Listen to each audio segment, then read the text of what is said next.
Hey guys, welcome to my channel. My name's Chase, and I'm going to show you how to print cosplay props and helmets from A to Z. It's going to be a multi-part series. I'm going to show you how to turn stuff like this. It's a raw print, just kind of taped together, into something like this. I'm going to show you every step in between, even ones like, these are just the ones I have here. And even something like this.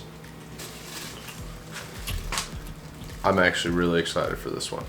But if you like stuff like this, you're going to go ahead and subscribe to my channel for me, please. New creator, more videos to come, and let's get right into it.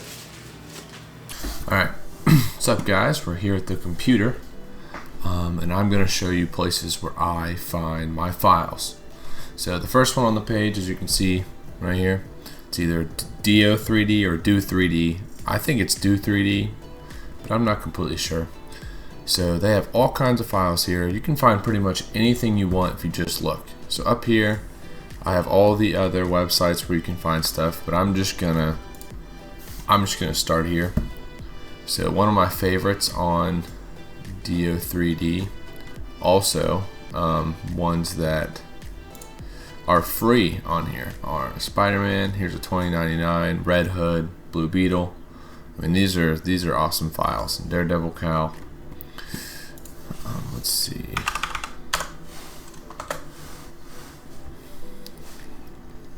Yes, so one of my favorites that you will see is something like this. This file. I love this file. I've printed it like 45 times. I have it. It's great. Honestly, what you want to look for when you look for files is someone who you know might be reputable. You know, if other people that print like their stuff, that's always a good sign. Anyways, you're gonna want people to show whoever you're getting it from. You're gonna want to see a picture of the model like this in some way, shape, or form. There are some places where you look up a file and they just happen to have pretty much a picture from like the game or something like that, and that just doesn't do it for me. You kind of never know what you're gonna find. And then there's websites like this called Thingiverse. I know there are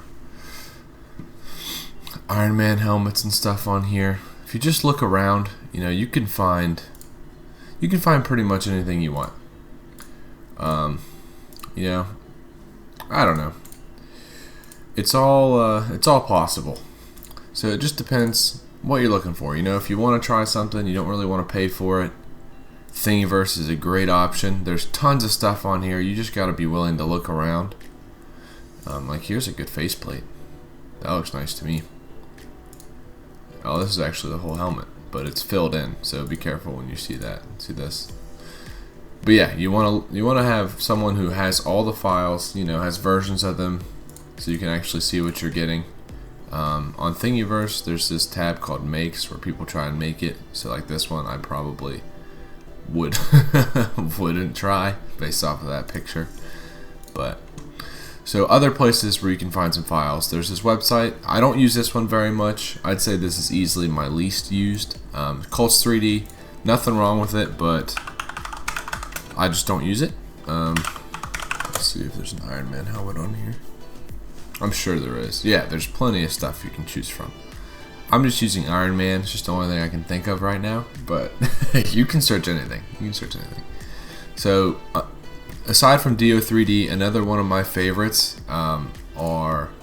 They normally have a website that they're all together, but the website's kind of down now. I think they're changing domains, but Vec3D and Yash Studios, both of these modelers have just fantastic models. I mean, I see some stuff on here and I'm like, yeah. But there's more models on the website. It's just not up right now. But you can find pretty much anything you want. The Poison Captain America. I'd love to make this. I haven't seen anyone else make this.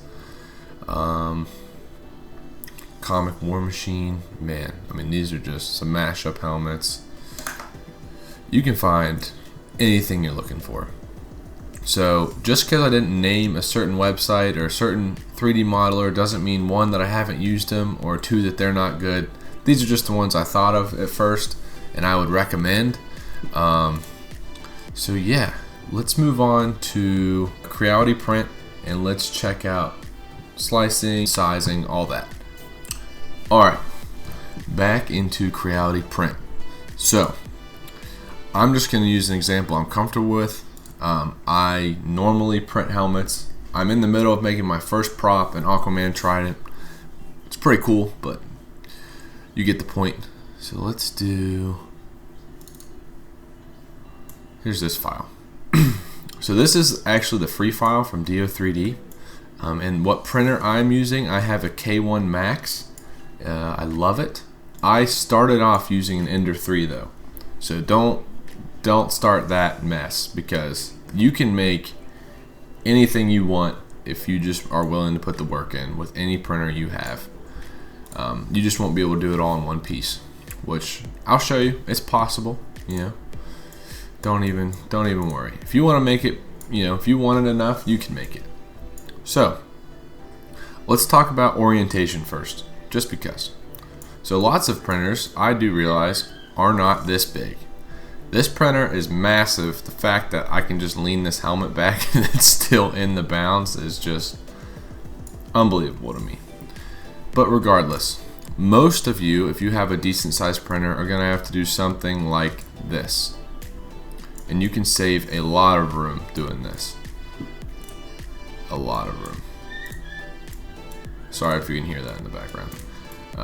You can save a lot of room by catty cornering something like this. So next, we are going to talk about sizing. All right. So this is going to be the bane of your existence if you are new to this game. If you're new to building props, especially making helmets, this is going to kill you. I'm just being honest with you. This is going to suck. Because at first, you have a couple options. Most of you will do this option. Most of you will take the file, be like, I'm just gonna print it and see how big it is. It's still gonna be cool, and you're right, it is still gonna be cool. But you're gonna waste a lot of filament doing it that way. But that is exactly what I did the first time. Just saying. So the options are, you could, you know, lots of these print softwares come with this tab right here, a distance measuring tool.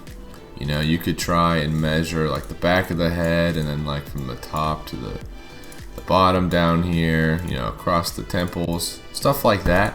And you can get a pretty good idea. It's not perfect, don't get me wrong. I've used it rarely, especially on helmets, but I've used it before.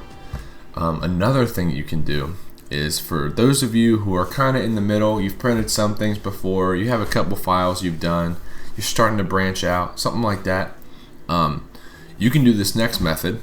So I've already printed this helmet before. I know I like it, and I know what size fits me. So if I go to scale it, this one fits me at around 107 or 108%. Depends how much room I want, whatever. So this helmet fits me at this size.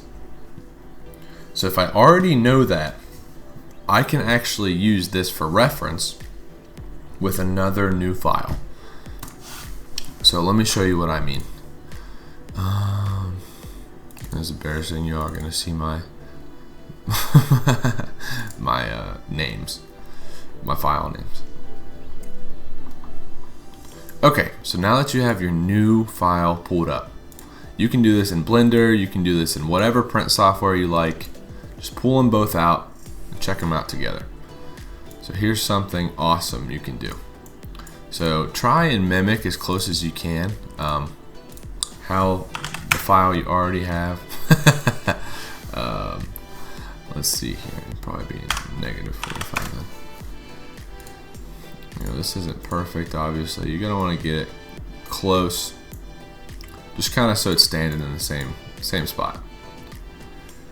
So you're gonna want to get them kind of close. There we go. So if I take this new one from the one we already know that fits, and I just get them pretty close, So you can obviously see the one I just added is much smaller at the moment. I mean, it won't even come close to fitting my giant head. And I know I have a big head. For those of you who want to guess off of me, I'm 6 foot tall and like 220 pounds. So I have a big head. I realize that. This will probably fit some people perfectly, but me, no way.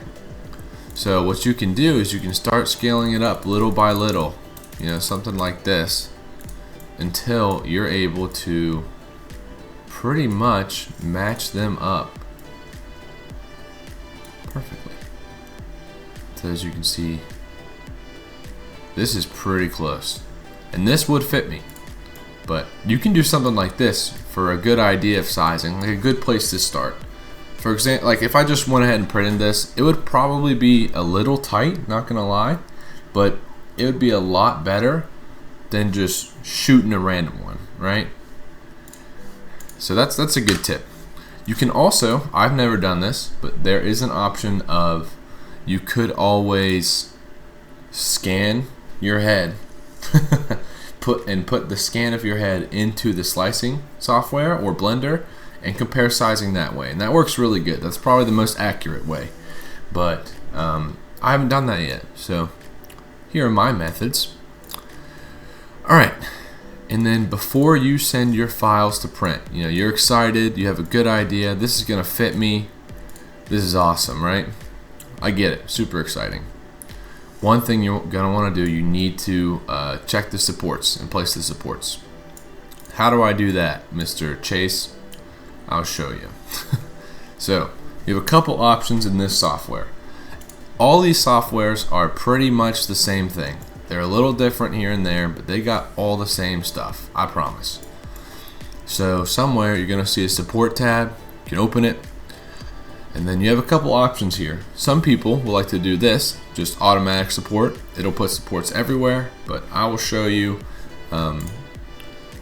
why. That's why that's a disaster. I mean, this is gonna waste so much filament. I don't even know what these are here for, but this print will survive. You know what I'm saying? So you could do the same thing as I just did with automatic supports, but you could hit this option, only add supports to the hotbed. So then you won't have them in the front here. You'll just have stuff that touches the bed still, which is better. Still not good. So what I would like to do, if I'm gonna add my own supports, I'll do this, and I'd go around to every part that's overhanging, that's an accident, and place these supports. This is the most accurate way you're gonna be able to ensure your print survives. Stuff doing this, even this area up front where this chin is sticking up, I'd put some supports all the way along here. Anywhere where it has this red, you're gonna want to consider putting a support. And for those of you who are thinking so this dome, on my printer, I don't have to put any supports on the dome. I like to put some, like in this area, just like this, but you really don't have to. In this file as well, you're gonna need them across this brim.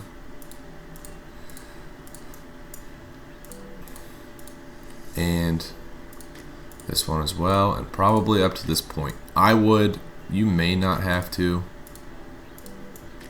You're gonna have to print them all the way up to this point. You should, and all this, you get the point. But real quick, so I'm gonna show you how you can check if your supports are gonna work or not. So if you go to preview, it's going to process your file. So I'll come back after it's done processing. Alright, I'm back. So here we have the file sliced, and I'm gonna show you what it looks like and how you can tell if you need more supports or not, basically. So once you do it, once you slice it after you placed all your supports, you're going to be able to see something similar to this. It might be over here in some of these different softwares, but mine's right here. So you want to pull it all the way down to 1. So this is what it looks like on the build plate when it's printing. So what you can do is the different colors represent the difference between supports and the actual print. So you can watch, so like this area right here, it's going to, whether I like it or not, I don't know if you can see that, it's gonna start out of thin air. But since it has this to go off of, it will probably be fine. It'll be able to do a little bit at a time. But every time I slice it, I would actually do all this whole way with supports across this whole thing. But I'll give you a better example than that. So look, all this, how you can tell if the supports are gonna do it. See, like right here, when this starts to build up, it's actually gonna start using the supports we placed. You see that? So you can tell this whole strip is going to be supported. And that's what you want to see. So I did it across this whole part of the helmet, and then the other half I didn't. So like, especially like this ear right here, that's where it starts. See that? It's supported the whole way up until it meets itself and has this back to rely on. But when you look at it over here with nothing, it literally spawns out of midair. So if you see anything that spawns out of midair, chances are it's not going to print. So let's go back over here. So look, across this whole part, some people, you know, things like this, sometimes they'll print okay. For example, once this whole helmet meets up like this, like especially this dome, it will actually, the overhang's not, you know, aggressive enough to have it fail. This will actually print all the way up by itself. I do some right here. It just makes me feel better. Just right in the middle. But that's how you can tell if it's gonna survive. Mostly, you know, you can tell. You can guess it's gonna survive that way. You get it. Okay, and then the last option on this software in terms of supports. So let's go ahead and clear all supports. Alright, so you have your non-supported helmet here. On Creality Print, there's also an option that people don't know exists. Okay, so you're gonna want to go to this edit right here. You're gonna go to the support tab. You want to click Generate Supports, hit Save. Open it back up. Once you open it back up, there's gonna be a few more options here. Select Tree Slim, and then you can do support everywhere. I like touching build plate. Depends on the helmet though. Okay. And then also you can check your infill if you guys wanted to see this. I like 15%. I'll just show you. This is my normal settings. Shell, infill, speed, support, and then material changes. There's a tab right here where you can pick. I usually use Hyper PLA or generic PLA or silks, but build plate adhesion, I have auto brim on. It works fine for me. You can do whatever you want. Alright, so those are my settings for the time being. Alright, so after you selected Tree Slim, hit save, and then you have your raw, you know, just loaded in and oriented helmet. Go ahead and hit slice. I'll be back when it's done slicing. Alright guys, I'm back. This is now rendered with the organic supports, and this is kind of what you're looking at. They work awesome. Organic supports are just, I love them. So if you want a full tour, this is kind of, so instead of having the columns all the way up, all the way across it, and this whole area just straight up all the way, you got like two big air quote trees, and they support the whole brim of here, and the top, and it works good. They work really good. Alright, so I think this is all I'm going to cover in this episode. Guys, let me know in the comments what things you want me to cover on the next episodes, and maybe if you want me to interject, maybe with a short or something, and show a part that I missed. So comment down below. Please subscribe to the channel if you like the way I do my information. I'll be showing you more tutorials and a lot more builds here soon. So please subscribe, and I hope you guys have a great day.